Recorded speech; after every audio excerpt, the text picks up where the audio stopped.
I've learned a lot about how things work in other countries. We don't have clearinghouses, neither do we have any coordinated approach to self-help. And we are the only organisation in England, and we're based in Nottingham.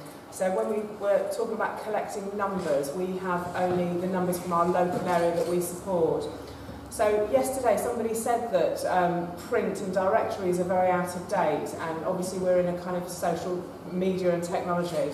However, we print one of these every year, which has 280 groups in, and the demand for this when we went online from doctors was probably about 50% who wanted the hard copy. So we do that, and it's a very big tool in working with professionals that they have access to those groups in that way. Okay. So,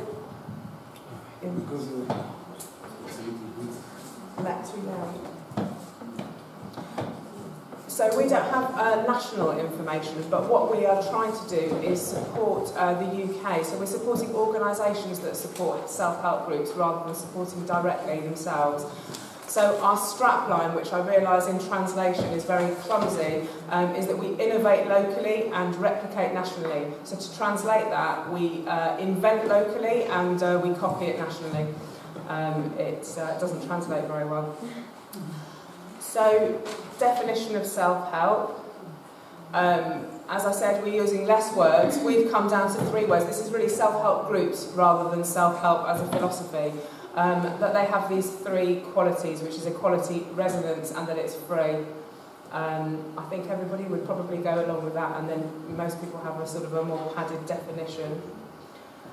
So our changes, I mean, we, like everybody else, we have noticed a lot of changes with the impact of social media. I think in a wave of development of social media, we have found we've supported a lot of groups to go online, but there's been a sort of retraction from that because I think the weight of having moderators and so on. So I think there was a big flurry when first things came out, and then the kind of issues were realised, and I think there's been a bit of a back trend in that, and then online groups developing without coming into any contact with us. So one of our future lines of work is to be able to support better with our training, to have that online accessible to groups that we don't see face to face, but that we can deliver to those groups that just support each other online.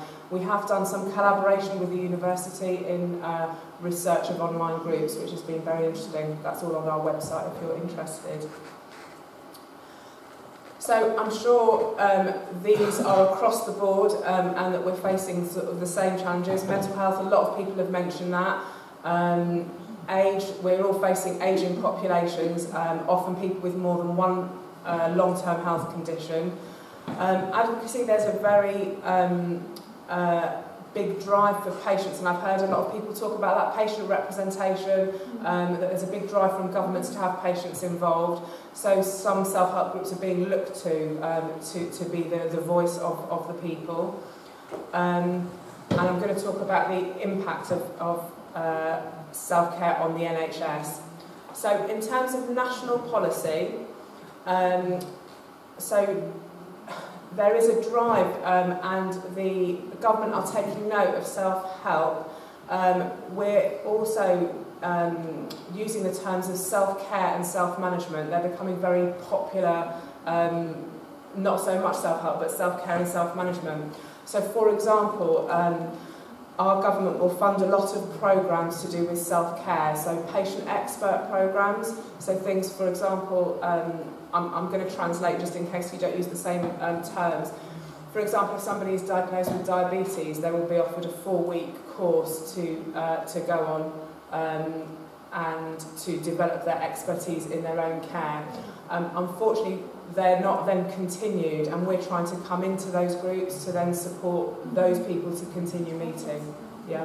So, but there is a lot of expert patient programs around the main conditions: cancer, diabetes. We have a very high incidence of COPD,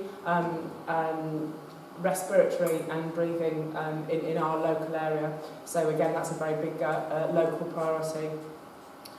So This is the structure where you have that has come, which is through NHS England, where you have the person at the centre of their care. The commissioning are funders. You've got your healthcare and care professionals, and then individuals and carers. And I'm just going to expand that a little bit.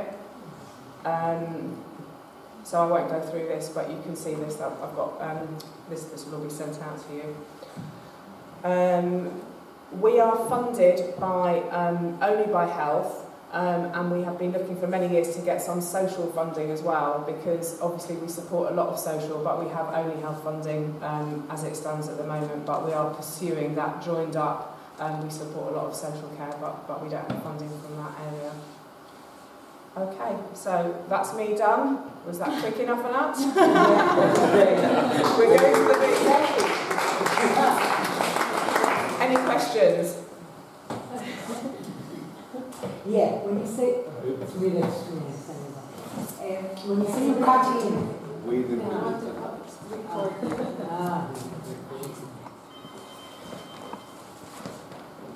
say you cut in after the group, professional group is, what do you mean by that? We would like to come in at the end to say, and if you want to carry on, we can support you. So we would like to come in to what this scope contains? So to support people to become a self-help group. So we would do our traditional support of these people meeting to support themselves. Of course, in the group itself or outside the group? No, we don't work like other people. We are never in the group. We are only ever invited, maybe if there's conflict, but we support through a key member. So we don't do that in the group. Okay. You wanted to say something? Yes, please. So I don't need to be rude, but I'd just like to say one thing about a language thing, if that's okay. Is that okay? Yeah. So in England, and I don't know if that's the same in the States, but in England we don't anymore use the word handicap.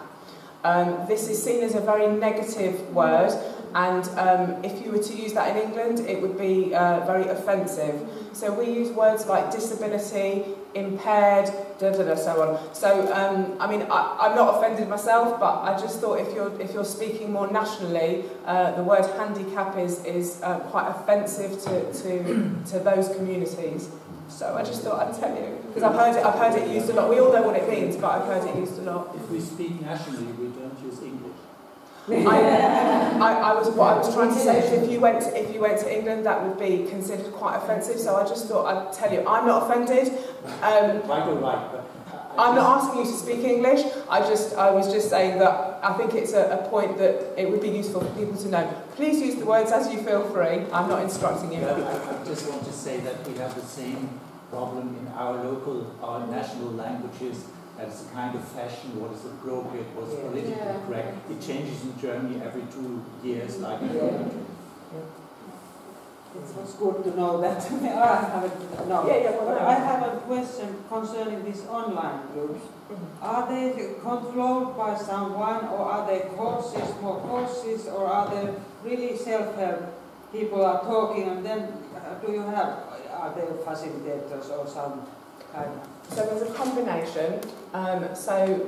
In our teams, we have worked with self-help groups that have wanted to become online.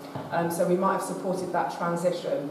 In that case, we will support them. Obviously, they have to have a moderator, but they are run and facilitated. You then have obviously the national online self-help support groups, or parts of their websites will be self-help or chat forums. But it would be useful for you to look at the research that was done in collaboration, because one of the things that came out was that there was a lot of issues around pharmaceutical companies coming in and pretending to be, people of that self-help group and so on.